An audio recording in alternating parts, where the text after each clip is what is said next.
Muchas bendiciones, hermanos. Damos gracias a Dios porque podemos continuar este estudio bíblico sobre la vida del apóstol Juan. Vamos a comenzar con un texto bíblico que se encuentra en la primera epístola de Juan, capítulo 4, versículo 7, que dice así: Amados, amémonos unos a otros, porque el amor es de Dios. Todo aquel que ama es nacido de Dios y conoce a Dios. Primera de Juan 4:7. Pasamos a las circunstancias personales del apóstol Juan. Sabemos que residía en aquella época en Capernaum. Según Marcos 1:29, tenía un hermano mayor que se llamaba Jacobo. También sabemos, según la palabra de Dios, que era hijo de Zebedeo. Era un hombre que tenía una buena posición económica, ya que tenía empleados que trabajaban junto con él. Y también sabemos que su madre se llamaba Salomé y que podría llegar a tener un parentesco con la madre de Jesús. Esto lo vamos a ver en Mateo 27:56. Por la posición en que se encontraba el papá de Juan, Zebedeo, sabemos que tenía un nivel social alto, no solamente porque tenía empleados, sino también porque tenía una amistad cercana al sumo sacerdote. Es por eso que Juan puede acceder con facilidad al patio del sumo sacerdote, en donde fue llevado Jesús para ser flagelado.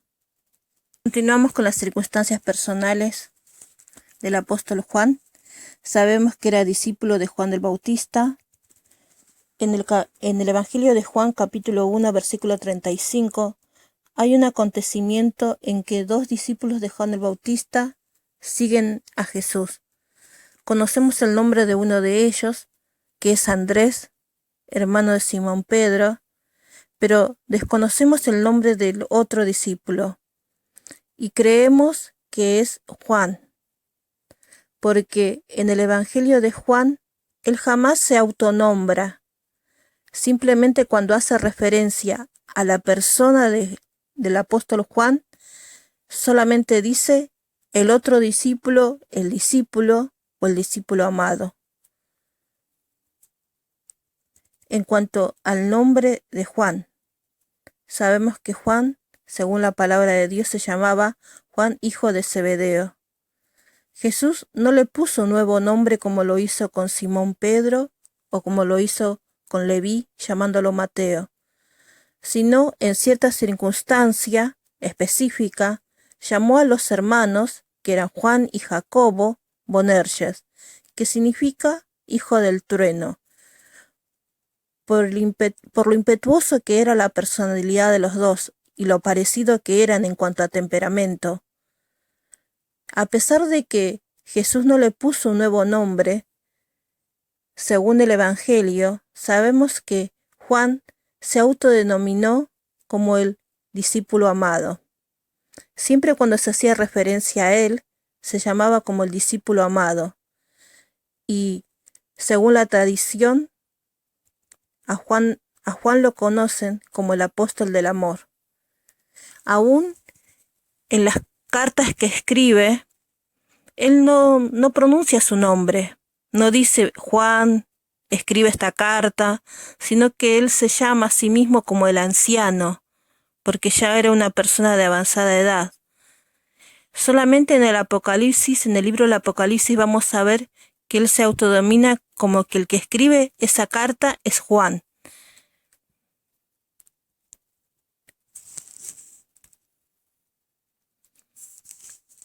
También sabemos que en cuanto a oficio, Juan se dedicaba a la pesca. Su padre tenía varios empleados que también ejercían el mismo oficio. Pero, ¿cuál era el lugar que ocupaba Juan en cuanto a la pesca? Según sabemos en Mateo 4:21, dice la palabra de Dios que Juan estaba en la barca remendando redes. ¿Cuál era la función de Juan? simplemente arreglar las redes rotas que habían sido utilizadas o avejentadas. Y según vemos en el Evangelio y en las cartas, él no se dedicó tanto al evangelismo. Al principio acompañó al apóstol Pedro en cuanto a milagros, en cuanto a evangelizar la palabra de Dios, pero según las cartas vemos lo que él hacía era tratar de sanar a las iglesias y que haya comunión entre los hermanos. Por eso él era una persona que se aferraba mucho a ese nuevo mandamiento que dejó Jesús. Ámense unos a otros. Él remendaba corazones en la iglesia de Dios. En cuanto a la instrucción que recibió Juan durante el ministerio de Jesús, vamos a nombrar dos hechos.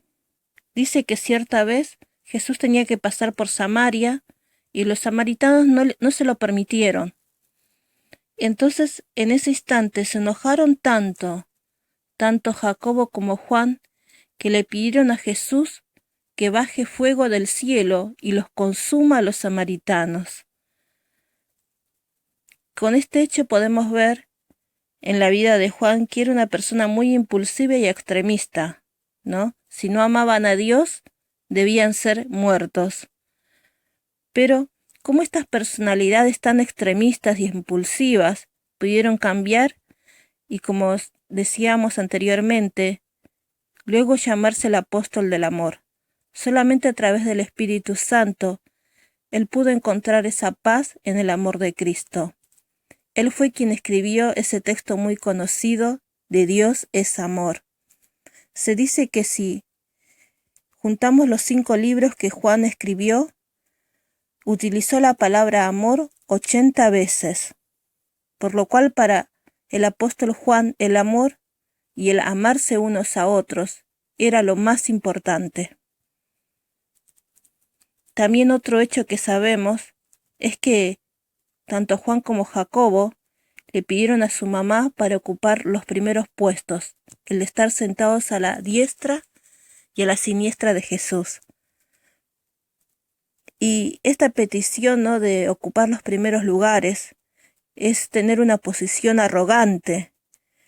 Pero sin embargo, a pesar de en aquella época buscar el reconocimiento de Jesús y de lo que ellos estaban dispuestos a dar sus vidas al servicio de Cristo, vemos que Juan aprendió humildad, porque, como lo dijimos anteriormente, en el Evangelio del Juan, él jamás se autonombró, ya no quiso más ocupar los primeros puestos. Él simplemente decía el otro discípulo, el discípulo amado de Jesús, pero ya no utilizaba su nombre.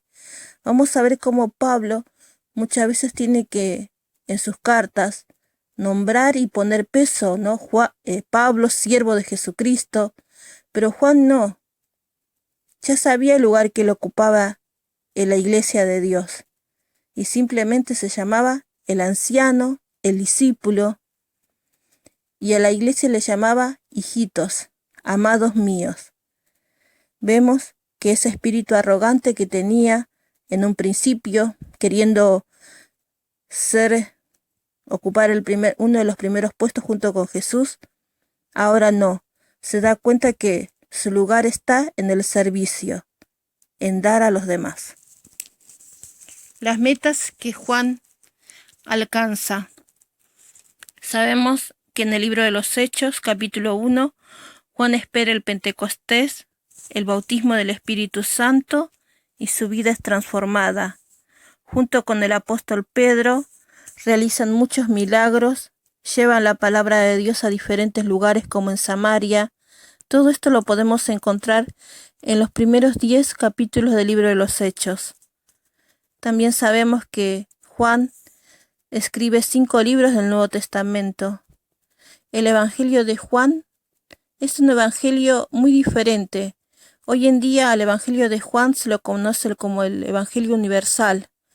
Es muy utilizado para discipular a personas que conocen hace poco tiempo el camino del Señor. Pero el Evangelio de Juan tiene una peculiaridad bastante importante. Fue el último evangelio en ser escrito. Ya se habían escrito Mateo, Marcos y Lucas, y pasaron como 20 años cuando el apóstol Juan decide escribir este evangelio. Por eso tiene, si lo leemos, tiene un tono bastante diferente y tiene bastantes peculiaridades que lo podríamos estudiar en otro momento. Pero a la vez también vemos que él escribió 3 cartas a 3 personas, a uno que es a una iglesia, a una a la señora Amada y el otro al anciano Gallo. También Dios lo utilizó para escribir el Apocalipsis.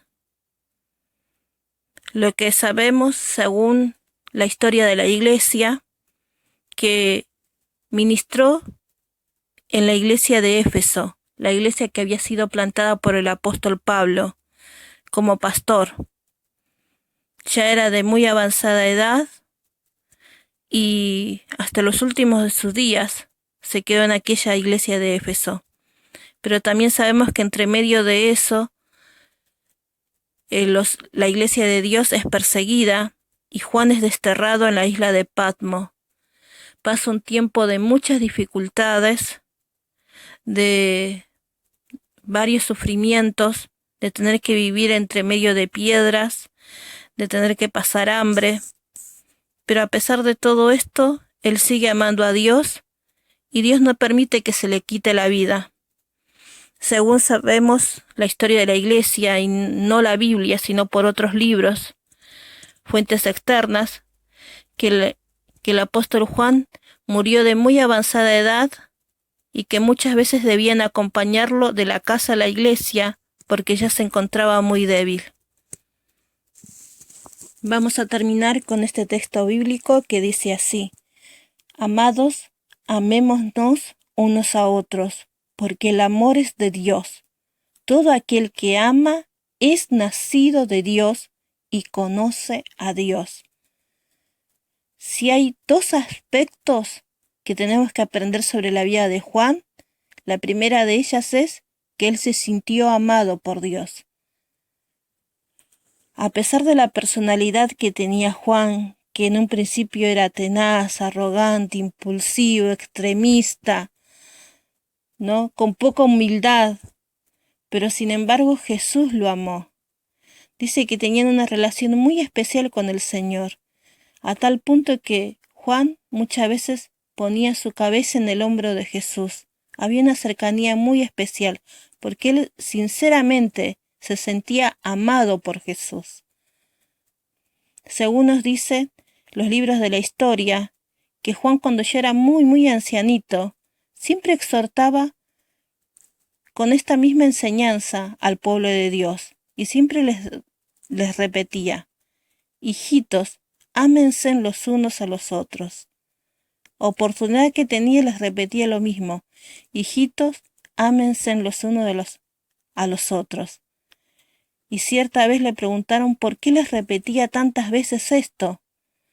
Y Juan dice que le respondió: porque es el mandamiento del Señor. Y si solamente hacemos esto, será suficiente. Juan había aprendido sobre el amor. Y aunque parece algo que hoy en día está totalmente transgiversado, el amor, muchas veces en el mundo se tiene el pensamiento de que solamente se ama a aquellos que lo aman a uno. Pero la palabra de Dios nos enseña que el amor de Dios fue incondicional, que Él nos amó sin que nosotros le amásemos primero, porque Él nos amó primero. Y nunca podríamos llegar a pagar el amor de Dios para con nosotros, porque dio la vida de su Hijo por nosotros. Y dice que si aprendemos a conocer ese amor que Dios tiene para con nosotros, vamos a poder amar a nuestro prójimo. Y así podemos poner por obra este mandamiento: amémonos unos a otros. Que el Señor nos ayude, hermanos, a que podamos comprender lo que es el amor incondicional, el amor como Dios quiere que amemos. Hermanos, hay muchas formas de amar, Dios pondrá en cada uno de nuestros corazones. Lo único que nos dice que ese es el mandamiento que redondea toda la palabra de Dios. Amarse unos a otros. Que el Señor los bendiga, hermanos.